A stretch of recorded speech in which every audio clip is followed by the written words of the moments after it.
حکیم اور بیمار، حکیم مطلب ڈاکٹر جو علاج کرتا ہے، حکیم اور بیمار کی مثال کے ذریعے یہ بتایا گیا ہے کہ دین کو جو لوگ نہیں سمجھتے ہیں اور یہ بہانہ کرتے ہیں کہ دین کو، قرآن کو، حدیث کو سمجھنا یہ صرف پڑھے لکھے لوگوں کا کام ہے، تو ان کی مثال بھی یہاں پر بتائی گئی ہے کہ مثال کے طور پر یوں سمجھو کہ ایک دانا حکیم ہے، دانا مطلب ہوشیار ڈاکٹر ہے، بہت زیادہ پڑھا لکھا ہے، دانا مطلب عقل مند۔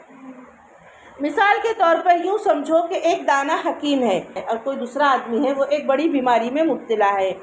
ایک شخص اس بیمار سے ازراہ ہمدردی مطلب ایک محبت کے ناطے، ہمدردی کے ناطے کہتا ہے کہ تم فلاں حکیم کے پاس جا کر علاج کرو۔ ہم لوگ بھی مشورے دیتے ہیں نا کہ الحمدللہ اللہ تعالیٰ نے اس کے ہاتھ میں شفا دی ہے کہ جا کے اس سے علاج کراؤ، کہ تم فلاں حکیم کے پاس جا کر اپنا علاج کرو۔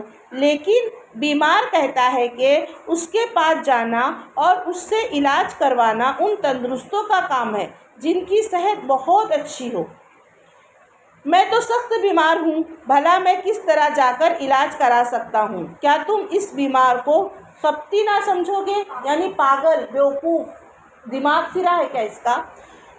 اس کو بیوقوف نہ سمجھو گے یا پاگل نہ سمجھو گے؟ نادان اس حاذق حکیم کی مطلب اس یہ دانا حکیم کی حکمت کو نہیں مانتا، کیونکہ حکیم تو بیماروں کے لیے ہی ہوتا ہے جو تندرستوں کا علاج کرے۔ حکیم کیسے ہوا؟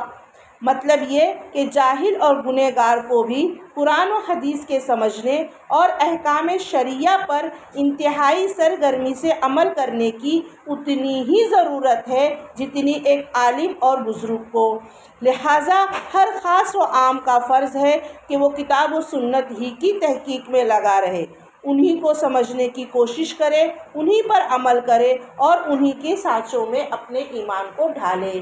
سمجھ میں آ گیا؟ کتنی آسان مثال کے ذریعے بتایا گیا ہے نا کہ اگر کوئی ہمارے سامنے یہ کہتا ہے کہ دین کو سمجھنا، قرآن کو سمجھنا کیا ہے؟ مشکل ہے، تو ہم کو کیسی مثال دے کے سمجھائی گئی؟ اگر بھائی دین کو سمجھنا مشکل ہے تو نبی کریم نے، تمام انبیاء نے سمجھا کے چلے گئے نا، تم ان کو سمجھنے کی کوشش کرو۔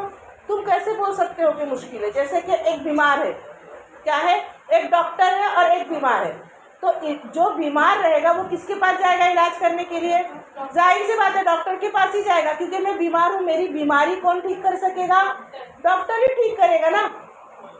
اگر بیمار یہ بولے کہ نہیں بھائی یہ جو کم بیمار ہے اس کو ٹھیک کرے گا یہ ڈاکٹر، میں تو بہت زیادہ بیمار ہوں، تو ہم لوگ کو اس کے دماغ پہ شک ہوگا کہ بھائی ڈاکٹر ہے، وہ تو چاہے کم بیمار ہو چاہے زیادہ بیمار ہو، ڈاکٹر بھی ٹھیک کرے گا۔